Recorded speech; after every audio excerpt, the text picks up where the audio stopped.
as we enter into the chamber of thought? Do we use our chambers, our cells, as a prison of confinement or a chamber of higher consciousness? Are we existing within a system of incarceration, or do we exist within a temple? Is the body a prison, or is the body a place where we can expand consciousness? The voice inside of our head exists within the confines of this meat suit that we all live within. Now, this meat suit is operated by an internal guidance system which we use as language. Our thinking and our imagination becomes the guidance system that moves this system through conscious experience, through consciousness. Now, when I think of cells, right, like prisoners are in cells, right? So one of the things that I was really exploring within prison was the ways in which people are using confinement, right? A lot of times I contemplate the ways that Taoist practitioners will go into caves and stay there for elongated periods of time in darkness, in isolation, in order to achieve higher consciousness. And it's interesting to me that that same practice that is used by monks to attain higher levels of consciousness is the same system that we use to punish people. Now, most of us perceive a cell as something that is confining a prisoner. But a cell is actually a cella, a chamber, meaning the chambers of a monk, a place where we go and do meditations and prayers. Now, all of us essentially are trapped in boxes. And I stay out here in the forest a lot because I don't like being in boxes, right?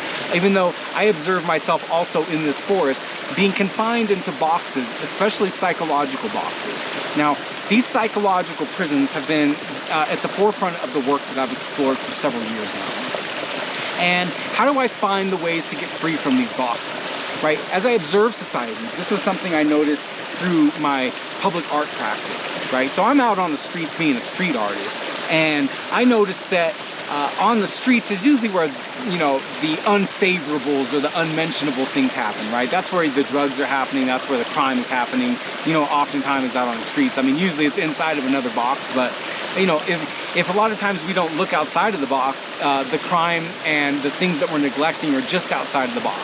So we live in our houses or our apartments, we leave those boxes, we get in our car into another box, we drive in between all the other boxes, then we get out and we go to work or we go to a store and go into another box, right?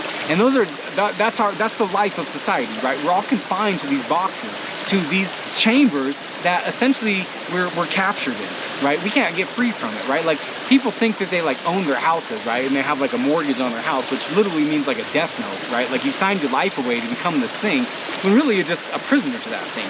Now, you might have some comforts within that, but also people within the chambers of a prison or the chambers of a monastery also have their comforts and their own discomfort. And is that the life that we're all living? Are we going from chamber, from cell to cell to cell to cell to cell, thinking that we're free, but we're really trapped inside of these boxes and we can't get outside of those boxes? And I think about that a lot, just in the system of thinking.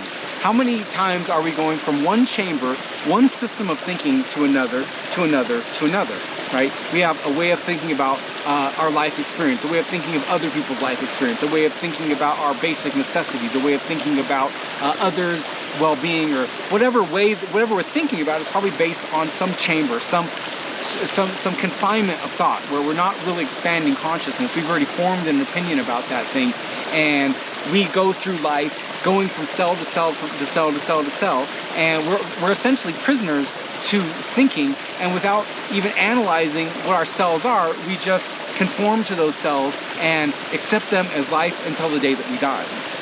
Now, me, myself, I like to explore freedom. How do I find psychological freedom as much as possible? Because I've discovered that through psychological freedom, then we start to have the personal power to choose the life experience that we want to have.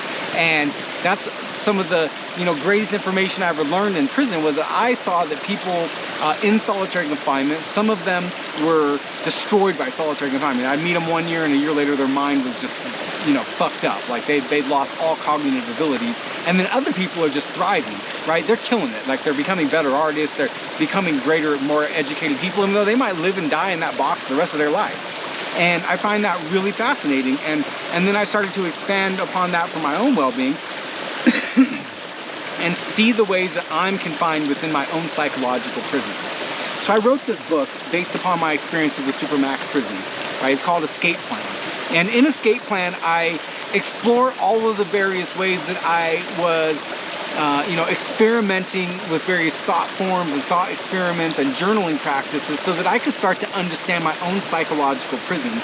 And in that, I was giving, numerous interviews and having dozens and dozens of conversations about this same topic with people who are actually in the most highly secured prison in the world, and finding their opinions on the ways that mindset and psychology are actually the real prisons that we're all confined in. And that as society, we're not free as society. We're just as imprisoned as the people living in solitary confinement. We just don't have the same constraints or the same benefits as being within a place where we can have the peace of mind to sit and meditate and do our work. So in some ways, we're more confined than some of the people I've met in solitary confinement. So check out Escape Plan. It's available on my website at mattreffick.com.